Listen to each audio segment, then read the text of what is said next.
Welcome to the program. Up next are today's top stories. Myanmar's President Thein Sein arrived in Hanoi on March 20 for a two-day official visit. Prime Minister Nguyễn Tấn Dũng received former Japanese Prime Minister Yukio Hatoyama in Hanoi on March 20. The 9th Vietnam-France Finance and Economic Forum took place in Hanoi on March 19 and 20.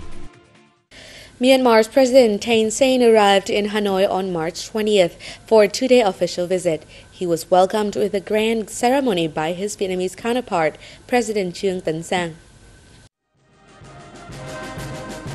This is President Thein Sein's first visit since he was elected in March 2011 as the normal practice for an ASEAN leader after taking up office. Vietnam and Myanmar established diplomatic ties on May 28, 1975, and the relationship has flourished ever since. Bilateral cooperation in economics, trade and investment has grown steadily, with two-way trade turnover reaching more than $167 million in 2011, up 9.8% over 2010. At a meeting following the ceremony, President Sang affirmed that Vietnam attaches importance to cooperation with Myanmar. He said the two countries' relations have long been fostered by generations of leaders. However, bilateral economic and trade ties have not matched their potentials. The President suggested that the two sides review their policies and mechanisms towards facilitating cooperation between their enterprises. The Myanmar President said Myanmar has great potential in tourism, forestry and banking sectors, and it will create favorable conditions for Vietnamese enterprises to invest in these fields. He also thanked Vietnam for its support of Myanmar as chair of ASEAN in 2014. Prime Minister Nguyễn Tấn Dũng received former Japanese Prime Minister Yukio Hatoyama in Hanoi on March 20th. The details are as follows. The Prime Minister said that comprehensive cooperation between Vietnam and Japan continues to see fine development, and Japan is one of Vietnam's key investors and trade partners, with two-way trade rising 30% in 2011. He proposed that Japan continue cooperating and sponsoring research projects to manage Mekong River resources in an effective and sustainable manner. Former PM Yukio Hatoyama thanked the Vietnamese state and people for their effective cooperation and assistance to Japan following the earthquake and tsunami last March. He suggested both countries beef up cooperation in energy, rare earth mineral exploitation, coping with climate change, and other fields where the two countries have significant potential. He said he hopes Vietnam will facilitate Japanese businesses to conduct long-term investment in the country.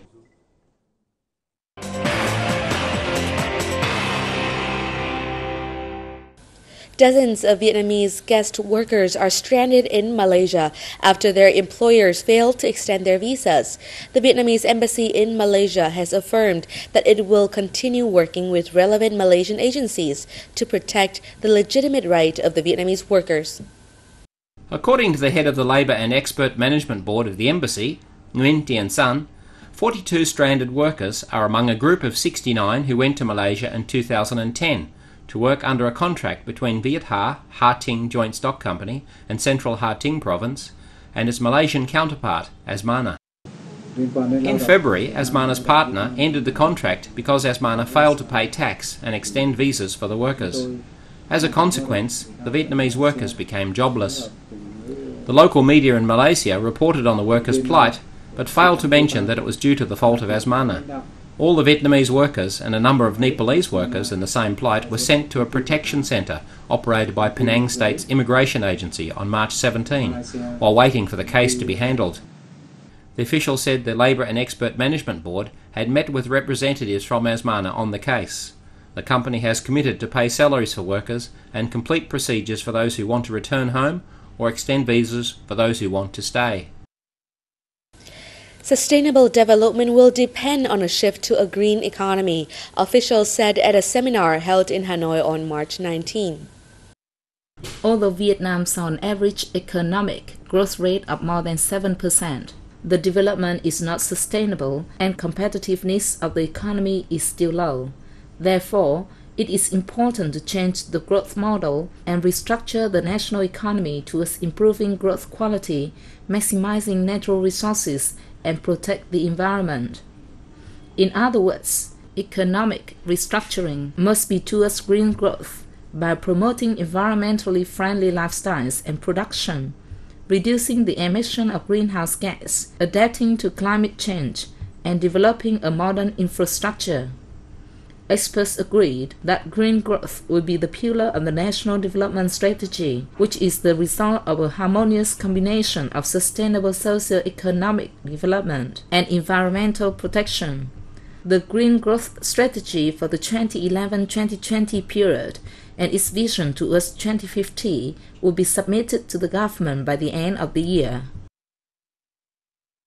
Sustainable development of Vietnam's suburban areas was the theme of the 9th Vietnam and France Finance and Economic Forum, which was held in Hanoi on March 19th.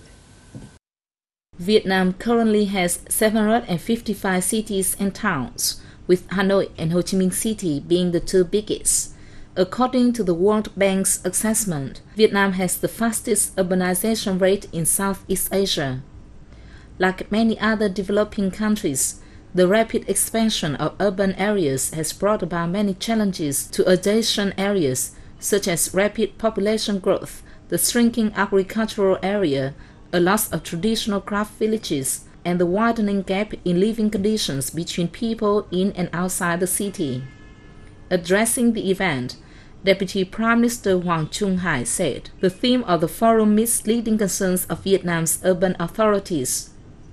He said he hopes that Vietnam will gain more experience to make solutions and build mechanisms and policies for sustainable management and development of Vietnam's suburban areas. The two-day event is expected to hear 15 reports focusing on developing industries and land management in urban areas, the potential of craft villages in Hanoi suburbs, the impact of urbanizations on people's lives, solutions and financial assistance and traffic in Hanoi.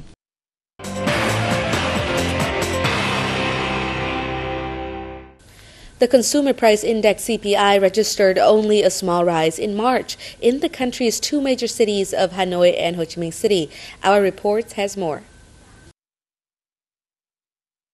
Hanoi's CPI rose 0.19% against last month, representing a year-on-year increase of 15.64%. Among 11 commodity groups, only post and telecom services remained unchanged. The group of housing, utilities, fuel and construction materials saw the highest increase of 2.84% due to a hike in gas and petrol prices, followed by the group of transport with 1.36%. Meanwhile, the price of restaurant services fell 0.8%. In Ho Chi Minh City, the index rose 0.12% against last month. The hike in fuel prices pushed prices of housing, electricity, water, fuel and construction material up by 2.51%, while the group of food and restaurant services fell 0.74%. The French-based Association for Vietnamese Agent Orange Dioxin Children has organized an exhibition of paintings by the late French painter Suzy Cohen to raise funds for the Vietnamese children with disabilities and victims of Agent Orange. Suzy Cohen's paintings are an original, harmonious combination of pointillist dots and colors, which express the beauty of people and landscapes or a still life. The painter, who passed away on August 22nd last year at the age of 86, was a member of the French Communist Party. She was involved in many charity activities for children, people with disabilities. The chairwoman of the Association for Vietnamese Agent Orange Dioxin Children in France, Võ Thị Loan, said, the association has launched many charitable programs after it was established in 2001 to support Vietnamese Agent Orange trial victims. The association has supported 254 families with Agent Orange victims who live in difficult circumstances, It has also granted scholarships to 328 school children. Money raised from the association has also been used to provide humanitarian operations for 22 children with spinal cord injuries and heart disease. And that should be all for today. Thanks for tuning in. Take care.